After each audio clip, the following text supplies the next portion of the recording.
Mariscotti, que es psicóloga, terapeuta cognitiva y educadora sexual. Es miembro de la Asociación Santafesina de Terapeutas Cognitivos y de la Asociación Rosarina de Educación Sexual y Sexología. La saludamos formalmente y le decimos feliz día hoy en el Día del Psicólogo. Bueno, ¿qué tal? Buen día, muchísimas gracias y también feliz día a todos los colegas que pueden estar escuchando, por supuesto. Exactamente. Gracias por la invitación. Vamos a recordar que 13 de octubre, Día del Psicólogo, la fecha remite al primer encuentro nacional de psicólogos y estudiantes de psicología que tuvo lugar en la ciudad de Córdoba, del 11 al 13 de octubre de 1974. Exacto, es cuando también los psicoterapeutas empezaron a tener permiso para ejercer por fuera de la autorización médica. Entonces, bueno, eso festejamos. Perfecto. Bueno, el tema que nos compete, Bárbara, es la responsabilidad que tienen los adultos ante sus hijos adolescentes. ¿Qué deberían tener en cuenta los padres para brindar una adecuada educación? Bueno, en realidad, en primer lugar, tener en cuenta que son ellos los responsables de sus hijos, ¿no es cierto? Tengan la edad que tengan. La adolescencia a veces se caracteriza por traer algunos inconvenientes que mientras eran niños no existían, que tienen que ver con este trance que estamos haciendo entre que dejamos de ser niños y empezamos a ser adultos. Entonces, tenemos algunas responsabilidades nuevas, tenemos gustos nuevos, pero también tenemos obligaciones nuevas, ¿no es cierto? Todo se ha complejizado un poco. Y a veces los padres quedan en que no saben muy bien cómo tratarlo, porque no es del todo un adulto, no es todavía un niño. De hecho, el adolescente se ofende bastante cuando lo tratan como un niño. Entonces, bueno, es un proceso de transición y de acompañamiento. Vos me preguntás qué debería haber en estas relaciones. Exacto. En primer lugar, afecto. Creo que cualquier vínculo y relación humana va a existir por ahí desde el amor, desde el afecto, es desde este lugar donde vos podés tratar de comprender al otro. En segundo lugar, disponibilidad. Yo sé que estamos en un mundo donde los adultos están muy cargados de responsabilidades, muy ansiosos, muchas veces muy estresados también, pero disponibilidad tiene que ver con, aunque esté poquito tiempo en mi casa o nos crucemos poco, a mí me interesa lo que te está pasando. Me interesa saber quiénes son tus amigos, quiénes ya no, me interesa saber si te enamoraste, si alguna materia te gusta más que otra, si te gusta la música, ¿no es cierto? Hablo de cosas simplemente cotidianas. Sí. Estamos muy acostumbrados a veces los adultos a marcar permanentemente lo que está mal, lo que salió mal, la materia que se lleva, el lío que hizo el otro día, el despelote que me dejó en la pieza. Y muy pocas veces conocemos lo que sí está bien, es decir, sus ideas, sus convicciones, sus valores.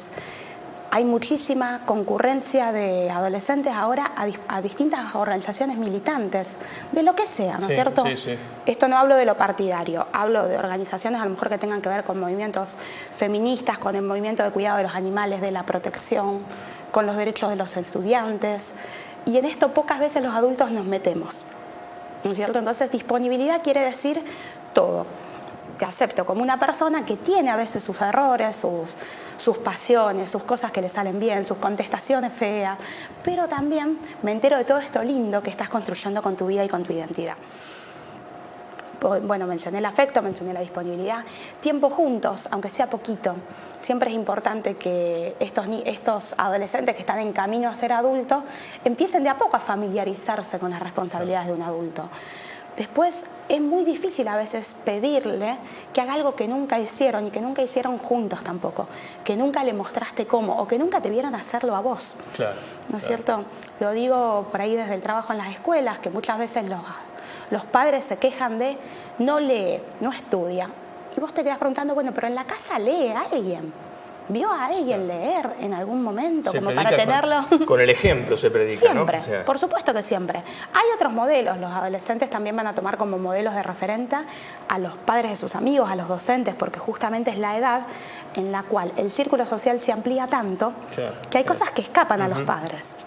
Pero también es cierto que pasada lo que es la tormenta de la adolescencia, muchos de los valores familiares que en la adolescencia se cuestionaron se vuelven a elegir como propios, porque ya están instaurados. Casi todo lo que se instauró antes de los 7 u 8 años tiene mucha vigencia en toda la vida. Ahora, entonces los padres por ahí es esto, es esperar y acompañar un proceso sabiendo que la educación que les dieron fue de calidad cuando eran más chiquitos. Claro. Ahora, qué importante, Bárbara, es el acompañamiento en todos los órdenes de la vida de los adolescentes, ¿no?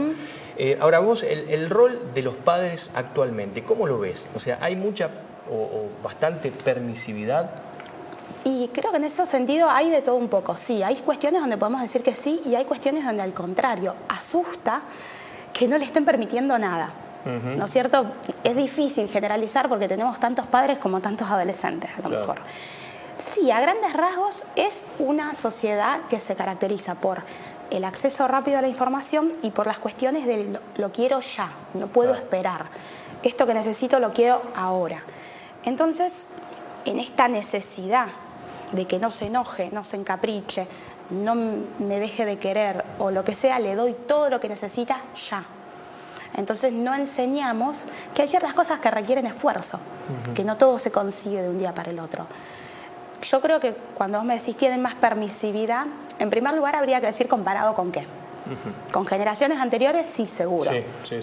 Nuestra generación es una generación bisagra, es decir, es una generación que se está haciendo cargo de muchos derechos que nuestros antepasados no conocían ni siquiera, no se les ocurría.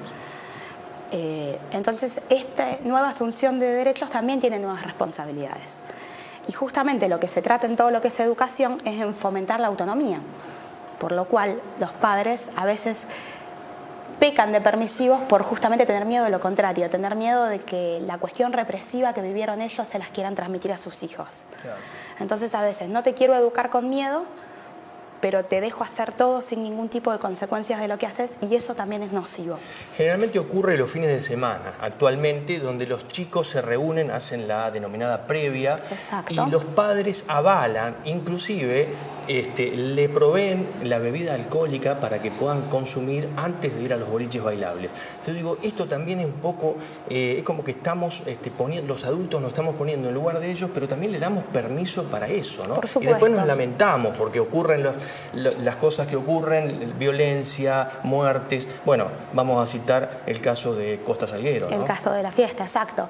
Mira, en realidad lo de las previas, no solo por el alcohol, sino que el consumo de sustancias es preocupante. Obviamente que el alcohol es importante y es casi lo que más se consume, pero también existe consumo de psicofármacos, también existe consumo de algún droga, a veces cannabis, a veces hasta cigarrillo mismo, ¿no es cierto?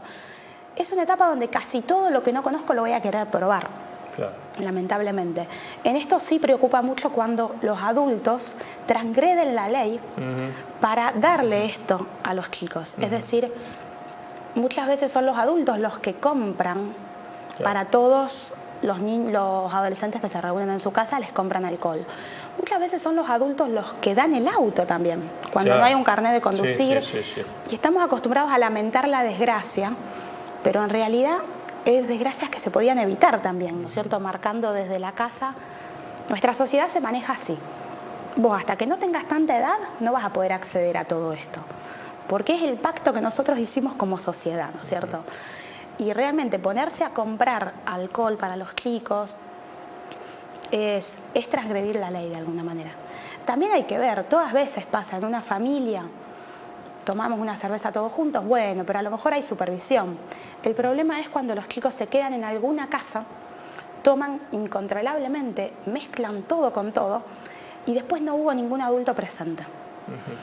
Y lamentablemente para la ley, nosotros los adultos somos responsables de todos los adolescentes que estén a nuestra vista, aunque no sean nuestros hijos.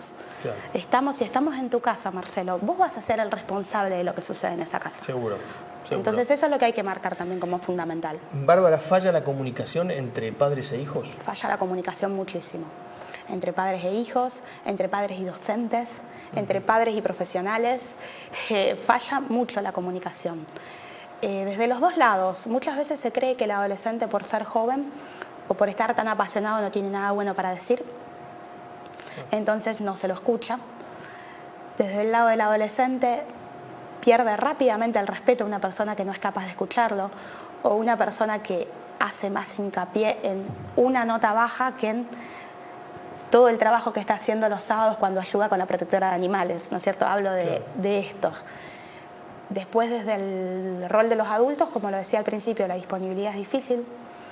Los tiempos que pasamos juntos son escasos y están mediados por muchísimos otros aparatos electrónicos y poco tiempo de comunicación, por estrés, por ansiedad. Muchas veces no sabemos cómo acercarnos. La adolescencia siempre, y esto desde Sócrates inclusive, a veces genera costumbres y jergas particulares. El no conocer esa jerga a veces de los adolescentes también nos pone una barrera a los adultos, es decir, ¿qué me está queriendo decir? ¿O qué significa lo que dijo? ¿O lo entendí como creí que lo entendía y era otra cosa? Pero está habiendo grandes dificultades de comunicación. Bien, ¿y por qué razones los padres a veces quieren emular a sus hijos? Es decir, esto en el vestirse, en el acostarse muy tarde durante la noche, por ejemplo, ¿no? Sí, en tener una vida de adolescentes. Sí. Mira, a grandes rasgos es un requisito del mercado. Es decir, el cuerpo joven y el cuerpo adolescente ha sido la imagen que más vende, es el deseo, es al que aparentemente todo el mundo quiere llegar. Hay mucho tabú y mucho malestar en torno a envejecer, en torno a las marcas del cuerpo, las arrugas, las canas, los kilitos de más, ¿no es cierto? Creo que desde el nivel de la imagen, tengas o no tengas hijos, lo que se promulga es mantenerte joven siempre. Sumado a esto, los adolescentes aparecen como intocables. Ellos pueden hacer un montón de cosas que nosotros no podíamos en este proceso que yo hablaba de adquirir derechos, de manejar nuevas tecnologías, de acceder a información en tiempo real, mientras nosotros a lo mejor teníamos que esperar que nos llegue una carta del primo que vivía en no sé dónde para enterarnos, ¿no es cierto? Creo que todo esto los pone en un punto de consumo que los pone como objeto deseable. Y a los adultos a veces les cuesta mucho entender que eso es simplemente algo que nos están queriendo vender y a veces le hacen daño al adolescente. Nosotros tenemos adolescentes, por ejemplo, molestos por encontrarse a sus padres en los boliches. Bueno, por ahí no tanto en la ciudad de Rosario, que es un poco más grande, pero hay pueblos que son más chiquitos y que a veces tienen un solo boliche o un solo bar, ¿no es cierto? Y encontrarte ahí con tu mamá, con tu papá, les hace mucho daño. Optan por no querer salir, por retraerse, por hacer otro tipo de reuniones, porque les da vergüenza. Claro, cuestionan todo ese tipo de cosas. Desde este lugar también no nos ponemos como modelo a seguir.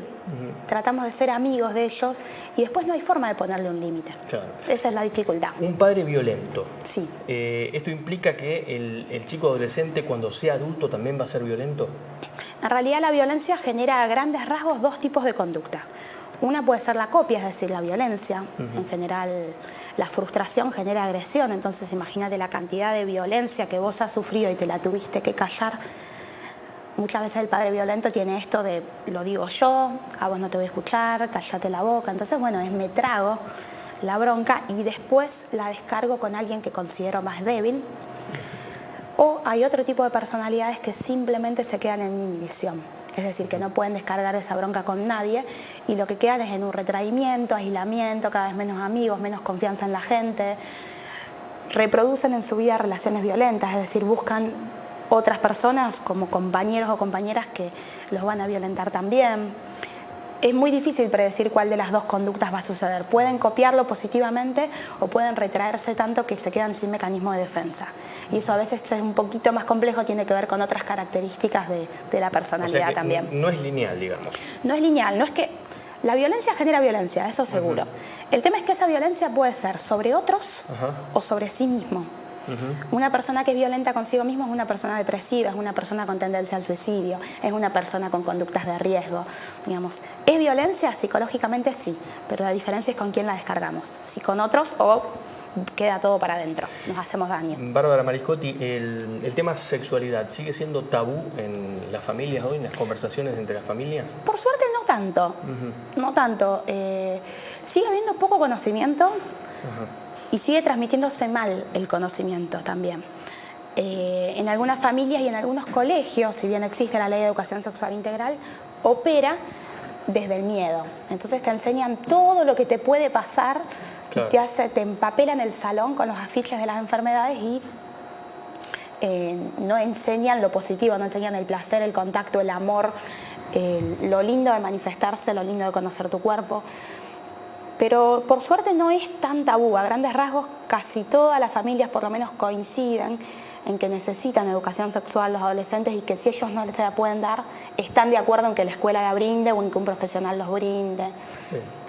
Bien, antes de cerrar, vamos a mencionar que el próximo 28 de octubre van a dar una charla en el Instituto Kinsey de Rioja 3012. Rioja 3012. Abordarán el tema de la sexualidad en la adolescencia. Exacto. ¿Qué horario va a ser? Es el viernes 28 de octubre, de 19 a 21, 21 y 15 más o menos. Está dirigida a padres, madres, a docentes y a cualquier profesional que trabaje con adolescentes. Y bueno, lo doy junto con mi compañera Mayra Oribe, que hoy no pudo venir. Vamos a trabajar sexualidad, mitos, miedos, primera vez, primeros enamoramientos, así que bueno. ¿La entrada es gratuita? No, la entrada tiene un costo y se entregan certificados y material de estudio. Perfecto. Se pueden inscribir cualquier cosa a psicologiacotidiana2016@hotmail.com.